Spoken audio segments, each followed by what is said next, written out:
You're listening to an archived Cabral Concept podcast. After listening to this show, check out the most up-to-date podcasts available at stephencabral.com/podcasts or search directly on iTunes. And now, welcome to the Cabral Concept, where board-certified naturopath and integrative health practitioner Dr. Stephen Cabral shares how he was diagnosed at the age of 17 with a life-altering illness and given no hope for recovery. It was only after studying and traveling all over the world did he discover how to combine ancient Ayurvedic healing practices with state-of-the-art naturopathic and functional medicine to fully rebalance the body and re-energize it with life. It's time to discover how to get well, lose weight, and finally feel alive again. And now, here's your host, Dr. Stephen Cabral. We're going to be going through more of our community's questions like we do each and every weekend. Excited for today's questions. I think we got to around 7 or 8 questions yesterday on episode 1429. And today, if you'd like to read along with those questions, head on over to stephencabral.com/1430 for all of the questions. Each and every weekend, we answer all of our community's questions on wellness, weight loss, and anti-aging, kind of everything in between as well. So hopefully you enjoy these shows. If you find them useful, I would love for you to leave a review over on iTunes or whatever your favorite media player is. Always love reading people's feedback, and those reviews really do appreciate that. So what I'm going to do right now is I'm going to dive right into the questions. We left off on November 13th. Today's questions are coming from November 14th, probably through like the 15th or 16th. So as you can see, we are about 6-7 weeks behind. Typically, that is the course that we're running for all of the questions. Do keep in mind, you can ask daily questions over at CabralSupportGroup.com. And for our regular questions right here, they are answered in the order that they come in. So the first question today is coming in from Alex. Some longer questions, so I'm going to give you the synopsis of the question, and you can read the whole question, again, at stephencabral.com/1430. Alex says, "Hi, Dr. Cabral. Thank you so much for your work. The info and protocols you share have literally given me back my life. I listened to your podcast on lectins and need some clarity. The organic acids test confirmed I have some yeast and bacterial overgrowth. Currently on month 2 of your CBO protocol. I don't have any parasites, hpylori or clostridia. I do not want to eat meat or poultry for the welfare standards, and seafood is not very appetizing to me except for wild salmon. I'm not allergic to eggs, so this has been my main source of protein. I noticed the vegan proteins on the sensitive gut guide are mainly legumes. Hemp parts are great, but they leave me hungry in between meals. I've been trying lentils and chickpeas, but still a painful explosive gas, which is why I try to eliminate them. I did not have any IgG sensitivity to legumes, but have avoided them for many years due to symptoms. Should I rerun the food sensitivity? I'm wondering if the CBO will help with these gut bacteria. Should I try again? All right. Here we go. So, the IgG food sensitivity test is not truly testing for lectins, and it's also not testing for why you would get bloating due to the fructans in legumes or lentils. So, an IgG test is looking at the protein and your body's inflammatory response to it a day or 2 days or even 3 days later. One of the best tests out there, gold standard in terms of latent-based response. So that's an IgG food sensitivity, great test. Okay, but it's not going to tell you why you're bloated from that. It will tell you other inflammatory-based reasons. So you're dealing with not even an allergy or sensitivity, you're dealing with a digestive issue. And that is because of the either fructose malabsorption you have from previous antibiotic use that destroy the villi in the gut, etc. Or maybe it's because you do have yeast and bacterial overgrowth. So once we clear that up and we begin to repopulate the gut, over time in small dosages, people can typically start to add legumes back in. The best way to do this is to really cook them up. And it's to buy sprouted in the beginning. And it's to eat them so that the shell of the legume has already been broken down a bit. Split mung beans, sprouted mung beans. Again, we're talking about a half a cup maximum to start. Or using a strained, sometimes chickpeas just don't work with a lot of people, but you could try a hummus. So what I'm saying is first go through the CBO protocol, then use the gut rebuilding protocol afterwards, the CBO finisher, and then begin to slowly reintroduce them, see which beans work for you, see which ones don't. Again, with eggs you want to test on a yearly basis to see if you have a sensitivity to them, especially if you're eating them almost on a daily basis for your protein. Hemp hearts, try adding more. I mean, make sure that you're getting 10 to 15 grams of protein with your hemp hearts. I do 3 heaping tablespoons minimum of the hemp hearts. I get 10 to 15 grams of protein from them to keep me more satiated. So that is my answer on that, and hopefully that helps. Thank you, Alex, for writing in. Appreciate the kind words. Chanel is up next. Dear Dr. Cabral, I'm a new listener, and I've loved every minute. I appreciate your analytical but practical and caring approach. I also appreciate how you put yourself in your listeners' shoes. Every day I try to learn more about the microbiome by reading about healthy books and listen to podcasts, documentaries, etc. I am writing to obtain your perspective and guidance. My family and I are on a healing journey. We've made a lot of changes over the last year and a half. Okay, so this is a long question, so I'm going to get right into what the questions are. She talks about her daughters and talks about their overall health and just basically is looking for guidance of their overall health. She goes on to say that they've incorporated previously a lot of wheat into the diet. They used regular antibiotics, very stressful overall lifestyle. And now one of their daughters is diagnosed with GERD along with other conditions. Stomach reflux, stomach pain, bloating, nausea, headaches, you name it. So it talks about constipation, goes into all sorts of different health issues. It talks about gastroparesis. So here's the thing, and I want to help you on this. So what we're talking about is looking at the underlying root cause in these issues. When you have GERD and when you have digestive issues as a young child, well, there is always an underlying root cause. So for me, right away, and I did it again, like I practice what I preach and I try to preach what I practice. So my daughter, well, both of them actually, my oldest daughter was born for whatever reason with a poor microbiome balance, potentially higher levels of candida. She was a colicky baby, and it took about 6 or 7 months for us to improve her overall digestion. Her tongue was always white. She was always crying during the night. She never slept for more than an hour and a half, and this was for a long period of time. My wife and I still recall it to this day. But now, her tongue is a perfect color pink. She has great digestion, no issues at all. Okay, so she's good. We had to work on that though. Now, my younger daughter got a food poison and an H. pylori infection about, it's probably been about a year and a half now. So what we did was we ran a organic acids test, which we call the Candida metabolism and vitamins test. We ran the stool test, which is the bacteria and parasites test, and we ran a food sensitivity. We found out that she was sensitive to eggs. She was sensitive to avocado and a few other things. We eliminated those. We found that she had H. pylori. Thankfully, no parasites, but she did have H. pylori, which is a stubborn stomach-based infection. Well, we worked on improving the H. pylori. It's now gone. She had no yeast overgrowth, so we didn't have to work on that like we did with my older daughter. So what I'm recommending to you is to run those 3 labs. That is what I'd recommend. You can run them with a local functional medicine doctor who specializes in digestion. You can run them with us over at equilibriumnutrition.com or with any one of our integrative health practitioners in level 2 as well. So hopefully that was helpful, Chanel, and that is where I would start because we need answers. So we need to know what to correct because if we don't know what to correct, it's going to be difficult and we're kind of just chasing all over the place. Okay. Anthony's up next. Hi, Dr. Cabral. I'm a big fan. I've been listening to you since you were interviewed by the Mind Pump crew. My wife is in her 40s. She's normally has difficulty sleeping. However, it's gotten worse over the past 6 months. Typically, it lasts around a week and is right before she gets her period. Typically, it lasts around a week. We just said that, okay?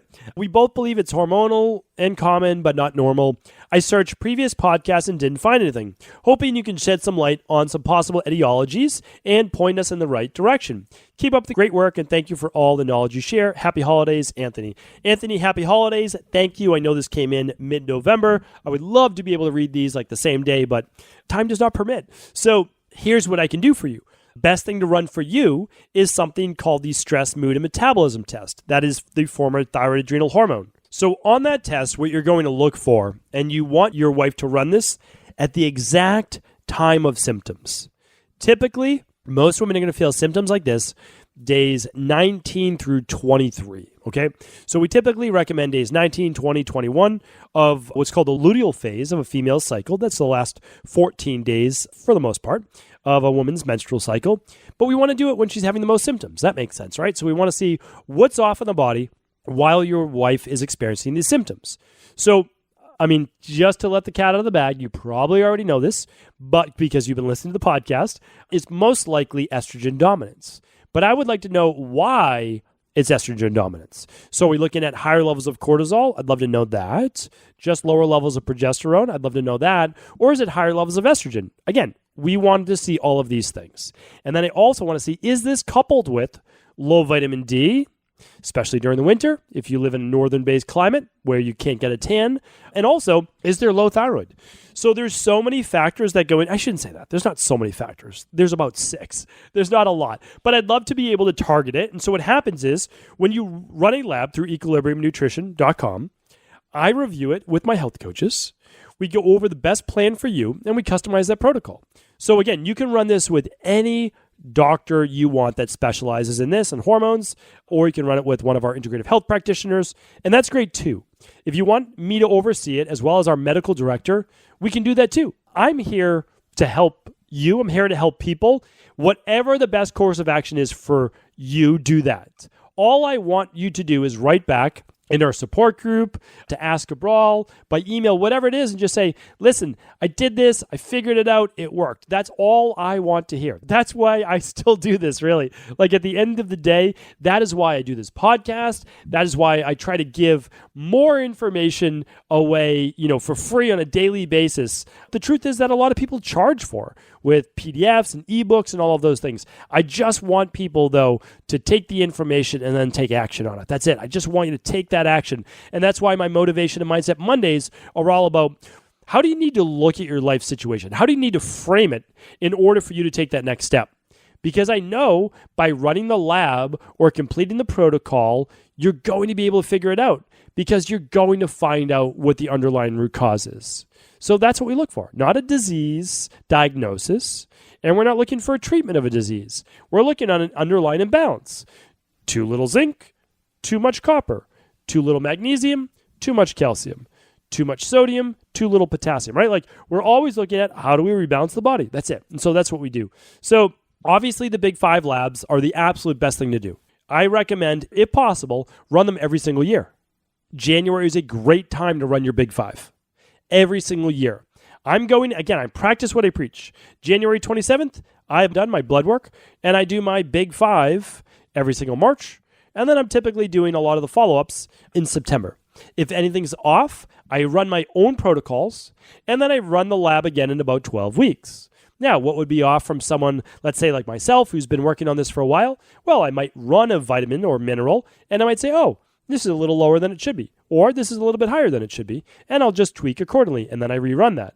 That's it. I mean, that's what I look for. But again, you have to get there first, so hopefully that helps. Thank you, Anthony. And thank you for the support. I appreciate it. I mean, I really do appreciate everyone who tunes in, everyone who writes, everyone who leaves a review, everyone who shares a podcast with a friend. That is what it's all about. That's how we're going to make this grassroots movement happen, because we're not big on advertising. We're going to start to do a little bit more advertising to try to get our message out to more people, but it's not what we do. I mean, we are a offline Boston practice. We are a real practice that has now taken our practice online virtually, and we just always been word of mouth. So appreciate you passing this on.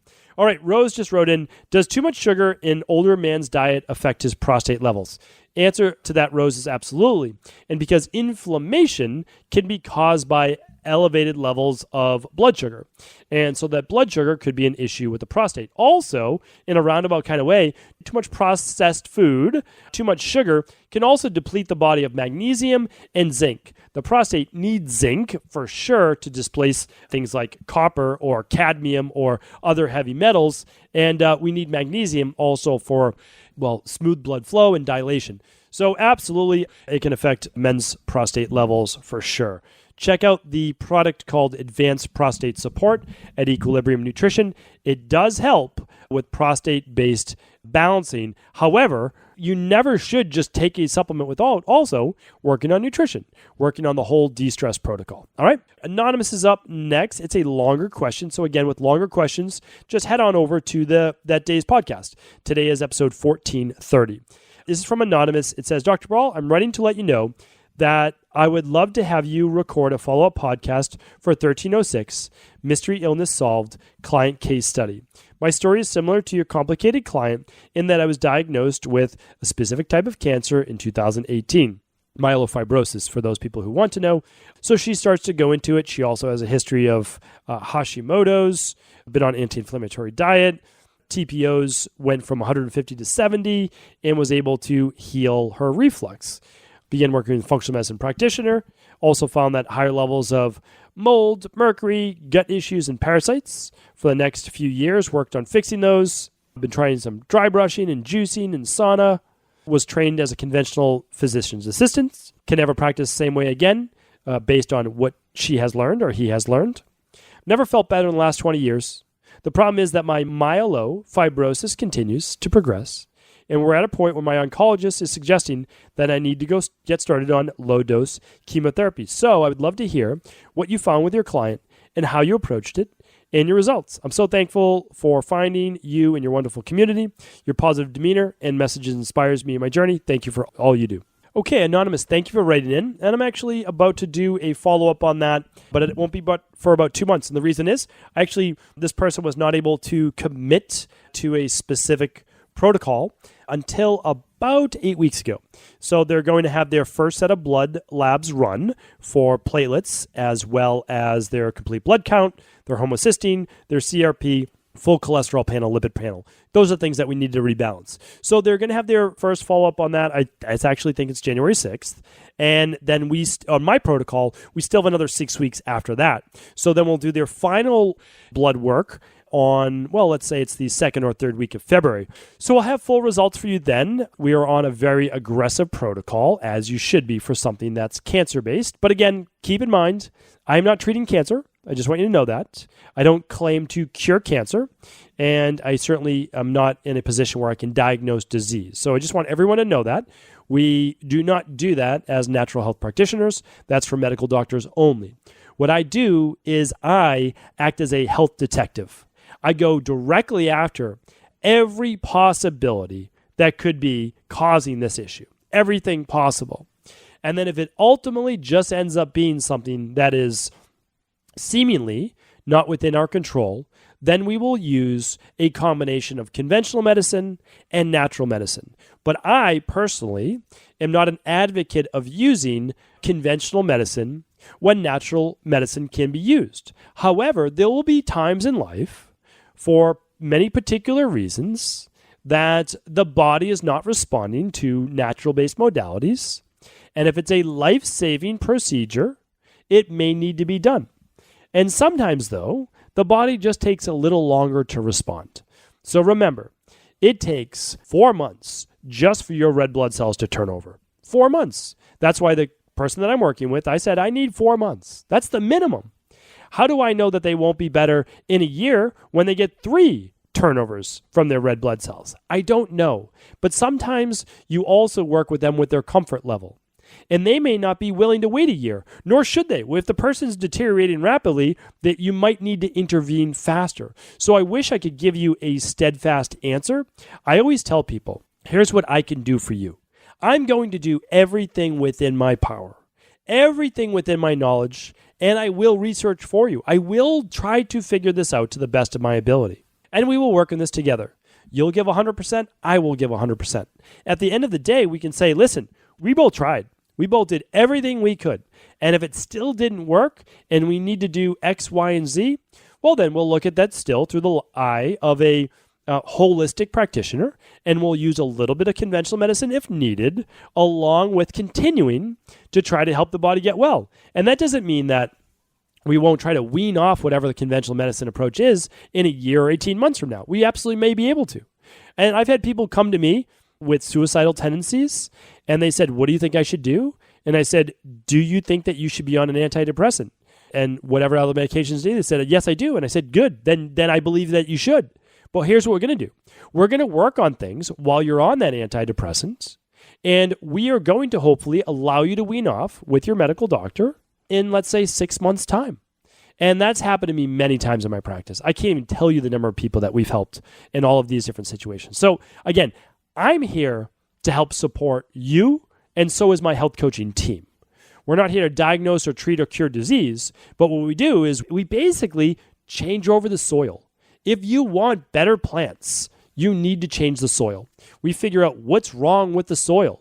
Too little minerals, too many heavy metals, not enough good bacteria, too much bad bacteria, because that's what we're working with. So hopefully that helps. I know that was a little bit of a tirade. I don't know if it's a tirade, but a rant. Let me do one more question, though, today, as I know I'm getting to my time. And I did say 22 minutes per podcast. That's my goal. 22 minutes per podcast in the new year, so that I want people to go back. I want them to listen to all the previous shows. I really do.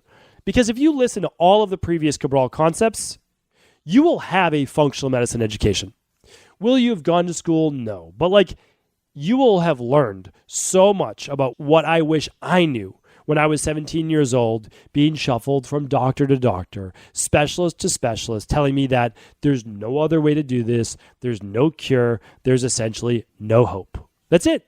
Well, if I had a podcast like this, then I would have been able to say, oh, okay, it might be this, it might be this. Oh, let me lab test. I didn't even know about these labs at 17. Were they around? Absolutely. Absolutely they were around. These aren't new things. What's new is there weren't a whole lot of functional medicine practitioners 20 plus years ago, but there are today. That's the nice thing. There are today. And you can get them right online, again, at equilibriumnutrition.com. Feel free to purchase them there if you want. If not, just look at what's available. And then you can also ask your local practitioner if you'd like. But just make sure that they know how to help you. Because it's not the lab that's the most important. It's the actual plan you get from the lab and how you decipher it, how you read it, and hopefully in conjunction with other data points as well. Okay, one more question from Rose. Rose asks, hi, I had my thyroid removed over 25 years ago. It was goiter growth. I'm on thyroid medication. My metabolism is slow. It takes me so long to digest. I'm thin, 110, 115 pounds, 66 years old. Can you help with this? Thank you. The answer is always yes, we can help. The answer is always yes. And I'll tell you why. Because there's always an imbalance in someone. There always is. There always is. I run my own labs. I'd like to think that I'm very healthy. I put in a lot of work to get here. I used to be very unhealthy. The way that I maintain health is I look at the teeter-totter that is our balance, that is our body.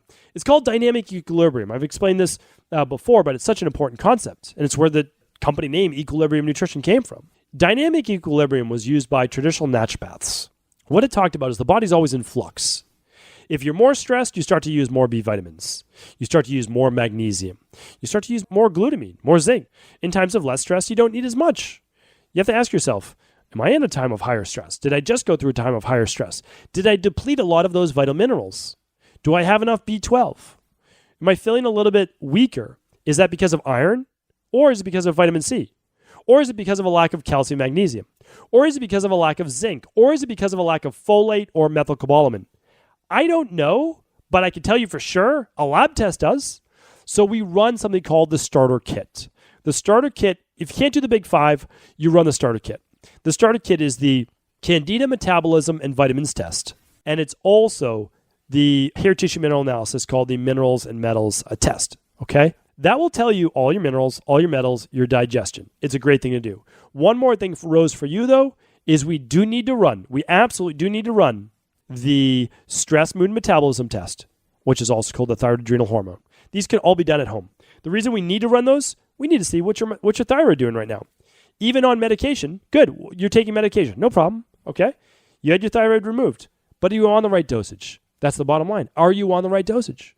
And we'll look at that. And the answer might be yes, and it might be no. If it's too low, oh, you need to increase it.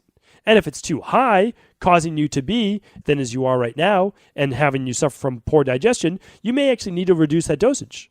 I mean, if your TSH is below, let's say a 0.75 or definitely below a 0.5, you'll need to work with your practitioner to reduce the dosage. And that's a good thing. That's why we always want to test for these things. So hopefully this has been helpful. Thank you so much, everyone. I appreciate you. And yes, I did go over that time again. I'm going to get better at this. Thank you so much. I really do appreciate you. Please do feel free to share this show with anyone you believe it could serve. Are you ready to heal yourself and then go on to heal others? If so, the Integrative Health Practitioner Institute can help you discover proven functional medicine protocols that blend the best of 7 different healing disciplines from around the world. I personally share with you the exact handouts and protocols I use in my private practice that enable people to get well, lose the weight, and live longer, stronger. I want to pass this information on to the next generation of health coaches, and that is exactly why I created IHP. We are the future of the health coaching industry, and the skills and knowledge you will learn will make you an in-demand certified health coach anywhere in the world. Although we have many medical professionals taking the IHP certifications, no experience is necessary, and half our members have no previous health certifications. At the Integrative Health Practitioner Institute, our motto is a health coach in every home. Our goal is that you take this knowledge and then share it with family, friends, loved ones, your community, or in a practice where you create a career you love and can be proud of. The global IHP community is filled with some of the most kind and caring people in the world, and we can't wait to welcome you into our world soon. For more information or to set up a discovery call with one of our IHP Health Coach graduates, simply head over to integrativehealthpractitioner.org.